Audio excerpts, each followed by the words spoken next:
नमस्कार दोस्तों, मैं राजकुमार मौर्य प्रखर इंडिया यूट्यूब चैनल में आपका स्वागत है। बिहार विधानसभा चुनाव का रिजल्ट 14 तारीख को आ रहा है। इसके पहले एग्जिट पोल आ चुका है। सभी एग्जिट पोल में ये बताया जा रहा है कि एनडीए की एक तरफा सरकार बन रही है। लेकिन मैं इस वीडियो के माध्यम से आप सभी साथियों को बताना चाहता हूं, ऐसा नहीं होगा किसी भी कीमत पर।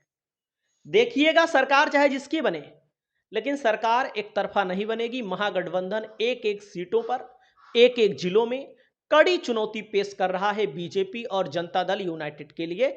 आप देखेंगे, मैं आपको दिखाऊंगा भी, और मैं आप सभी साथियों को इस वीडियो के माध्यम से बताने जा रहा हूं कि कौन कौन से जिले में महागठबंधन एनडीए का सूफड़ा साफ कर रही है। एनडीए का खाता नहीं खुल रहा है। गोदी मीडिया चाहे जो बताए, लेकिन रिजल्ट आपको इसी के इर्द गिर्द आता हुआ दिखेगा। दोस्तों, सबसे पहले मैं आपको बताना चाहूंगा, बीजेपी कई जिलों में अपने प्रत्याशी नहीं उतार पाई है, जो कि आप लोग देख रहे हैं। 101 सीटों पर बोला जा रहा है भाई, 101 सीट पर बीजेपी लड़ी है, 101 सीट पर जेडीयू लड़ी है, और कह रहे हैं 101 सीट में 93 सीट बीजेपी जीत लेगी। असंभव है, असंभव। अगर हो गया ऐसा, 101 सीटों में बीजेपी 93 जीत गई, या 90 ही जीत गई, या 85 ही जीत गई, तो ये जान लीजिए कि राजनीति के लिए नया चमत्कार होगा। इस धरती पर एक नया चमत्कार आपको देखने को मिलेगा, और कुछ नहीं। इतना बढ़िया स्ट्राइक रेट बीजेपी का गुजरात में, मध्य प्रदेश में भी नहीं रहता, जैसा यहां पर दावा किया जा रहा है गोदी मीडिया के द्वारा कि 100 में से 85, 100 में से 93। ऐसा असंभव है। जैसे कि मैं आपको बता दूं, रोहतास जिले में महागठबंधन सूफड़ा साफ करता हुआ दिख रहा है। हो सकता है यहां पर एनडीए का खाता ही ना खुले, यानी कि एनडीए हो सकता है यहां पर जीरो पर आउट हो जाए। रोहतास जिले में रिजल्ट आएगा तो आपको देखने को मिलेगा। वैसे भी मैं बता दूं, रोहतास में बीजेपी को व्यक्तिगत तौर पर कोई सीट नहीं मिलेगी। रोहतास में बीजेपी का सूफड़ा साफ हो रहा है। दोस्तों, वहीं पर मैं आपको बताना चाहूंगा, शिवहर एक जिला है जिस जिले में केवल एक विधानसभा सीट है। शिवहर में महागठबंधन एक तरफा चुनाव जीत रहा है, यानी कि शिवहर में भी बीजेपी का, एनडीए का कोई भी खाता नहीं खुलने वाला है। यहां पर भी बीजेपी साफ हो रही है। दोस्तों, शेखपुरा है। शेखपुरा में 2 सीटें हैं। दोनों सीटों में से किसी भी सीट पर बीजेपी, एनडीए को कोई भी मौका नहीं मिलने वाला है। बीजेपी का सूफड़ा यहां पर भी साफ हो रहा है, यानी कि बीजेपी को कोई सीट नहीं मिलेगी। वहीं पर दोस्तों, मैं आपको बताना चाहूंगा, खगड़िया में आ जाइए। खगड़िया में 4 सीटें हैं। खगड़िया में महागठबंधन का एक तरफा यहां पर लहर है। खगड़िया में भी महागठबंधन एक तरफा सूफड़ा साफ कर रहा है बीजेपी का। यहां पर भी बीजेपी को तो व्यक्तिगत तौर पर कोई सीट नहीं मिलेगी, एनडीए को भी नहीं मिलेगी। वहीं पर दोस्तों, अगला जिला है मधेपुरा। मधेपुरा में 4 सीटें हैं। पिछली बार की अपेक्षा महागठबंधन का प्रदर्शन बेहद अच्छा होने जा रहा है। 4 की 4 सीटों पर महागठबंधन सूफड़ा साफ कर रहा है बीजेपी का। यहां पर भी खाता खुलना बहुत मुश्किल है। एनडीए का भी खाता खुलना बहुत मुश्किल है। मधेपुरा की 4 सीटों पर महागठबंधन चुनाव जीत रहा है। जहानाबाद में 3 सीटें हैं दोस्तों। जहानाबाद कि 3 सीटों में मैं आपको बताना चाहूंगा, जहानाबाद में भी महागठबंधन एक तरफा सूफड़ा साफ कर रहा है। बीजेपी को कोई भी सीट यहां पर नहीं मिल रही है। वहीं पर दोस्तों, सहरसा की 4 सीटें हैं। सहरसा में भी महागठबंधन एक तरफा चारों की चारों सीटें जीत रहा है, लेकिन गोदी मीडिया में आपको देखने को नहीं मिलेगा। सहरसा में महागठबंधन पूरा का पूरा क्लीन स्वीप कर दे रहा है, एनडीए को कुछ नहीं मिल रहा है।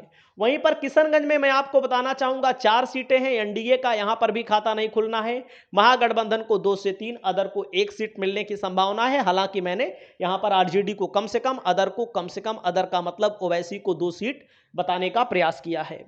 दोस्तों, अगला जिला आता है अरवल की 2 सीटों पर महागठबंधन एक तरफा चुनाव जीत रहा है। यहां पर भी बीजेपी का खाता नहीं खुल रहा है।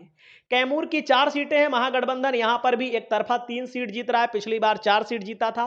1 सीट यहां पर अदर चली जाएगी। अदर का मतलब बीएसपी के खाते में जा सकती है। कैमूर में भी महागठबंधन का एक तरफा लहर है। महागठबंधन यहां पर भी चुनाव जीत रहा है। जहानाबाद में मैंने आपको बताया। वहीं पर दोस्तों, शिवहर मैंने आपको बताया। उसके अलावा अभी 1-2 जिले मैं भूल रहा हूं, जिसको लेकर मैं आपको बताना चाहता हूं। खगड़िया में मैंने आपको बताया। मुजफ्फरपुर में जैसे आकलन में कर दूं, महागठबंधन को लगभग 9 सीटें मिल सकती हैं, एनडीए को 2 सीटें मिल सकती हैं। बिहार की 243 सीटों में एनडीए को 70 से 80, महागठबंधन को 150 से 60 और 8 से 10 सीटें अदर को मिल सकती हैं। वहीं पर दोस्तों मैं आपको बताना चाहूंगा, नवादा जिले में महागठबंधन एक तरफा चुनाव जीत रहा है, हो सकता है एनडीए का यहां पर भी खाता ना खुले। वैसे दोस्तों मैं आप सभी साथियों को बताना चाहूंगा, इस तरह की तमाम वीडियो मैंने बनाई, मैंने डाली, मेरा वीडियो लाखों में लोगों ने देखा, और मैं आपको बताना चाहूंगा कि चुनाव है, चुनाव में कुछ भी हो सकता है, लेकिन कुछ से पहले भी बहुत कुछ होता है, कुछ से पहले भी बहुत सारी चीजें होती हैं। मैंने एक एक सीटों पर अपना आकलन रखा है, मैंने एक एक सीटों पर जनता के सामने बताया है। और अररिया में जैसे 6 सीट है, एनडीए को 1 सीट, आरजेडी को लगभग यहां पर 5 सीट मिल रही है। मधुबनी में 9 सीट है, महागठबंधन को कम से कम 4, एनडीए को 5 सीट मिल रही है। औरंगाबाद में दोस्तों 6 सीटें हैं, एनडीए को 1, आरजेडी को यहां पर 5 सीटें मिल रही हैं। वहीं पर दोस्तों रोहतास की 7 सीटों में एनडीए को 4, आरजेडी को 3 सीटें मिल रही हैं। सीतामढ़ी की 8 सीटों में एनडीए को 3, अदर को 1, आरजेडी को 4 सीटें मिल रही हैं। जमुई की 4 सीटों में हो सकता है महागठबंधन यहां पर 3 जीत जाए, या हो सकता है 2-2 का बराबरी का मुकाबला हो। सुपौल की 5 सीटों में महागठबंधन को 4, एनडीए को 1 सीट मिल रही है। पूर्वी चंपारण में 12 सीटें हैं, एनडीए को 4, आरजेडी को यहां पर 8 सीटें मिल रही हैं। वहीं पर दोस्तों पश्चिमी चंपारण में 9 सीटें हैं, एनडीए को 2, आरजेडी को 6, अदर को 1 सीटें। जहानाबाद की तीनों सीटें महागठबंधन के खाते में, अरवल की दोनों सीटें महागठबंधन के खाते में, नवादा की 5 में से 1 एनडीए को, आरजेडी महागठबंधन को यहां पर 4 सीटें मिल सकती हैं। कैमूर की 4 की चारों सीटों यहां पर महागठबंधन 3, अदर के खाते में 1। गया में महागठबंधन 7 से 8 सीटें जीत सकता है, एनडीए 2 से 3 जीत सकता है। गया में महागठबंधन का होल्ड बढ़ा है, महागठबंधन मजबूत हुआ है। किशनगंज में बराबरी का मुकाबला है, एनडीए नहीं है यहां पर। कटिहार में 7 सीटें हैं, एनडीए को 2, आरजेडी को 5 सीटें मिल रही हैं।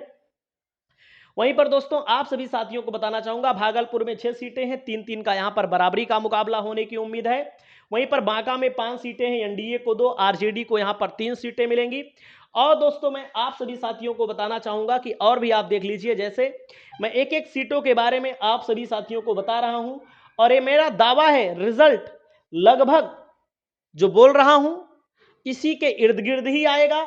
महागठबंधन अच्छी खासी सीटें जीत रहा है, लेकिन एनडीए को सर्वे में बढ़त बताई जा रही है, चाहे एनडीए को सर्वे में बढ़त बताई जा रही हो, चाहे जिसको बताई जा रही हो, लेकिन मैंने तो एक एक सीटों पर कैलकुलेशन किया है। अगर मेरा कैलकुलेशन गलत हुआ तो जाहिर सी बात है हमारे लिए शर्मिंदगी से भरा कुछ नहीं होगा। जैसे मैं आपको बताना चाहूंगा, जो लोग एनालिसिस करते हैं, चिरिया बरियारपुर महागठबंधन जीत रहा है, तेघड़ा महागठबंधन जीत रहा है, मटिहानी पक्का जीत रहा है, साहेबपुर कमाल जीत रहा है, बेगूसराय जीत रहा है। दोस्तों ऐसी ऐसी सीटों पर मजबूत मजबूत प्रत्याशी महागठबंधन की तरफ से उतरे हैं। लेकिन ये गोदी मीडिया का दौर है, गोदी मीडिया के दौर में मैं आपको बताना चाहूंगा, पूरा का पूरा प्री प्लान्ड चीजें दिखाई जाती हैं। और अभय दुबे जी हैं, वो कह रहे हैं कि भाई ये सर्वे गलत है, ये आंकड़ा इनका गलत है। इन लोगों ने कहां से लाया है, समझ के बाहर है। बाकी आप लोग अपनी राय को बताएं। नमस्कार।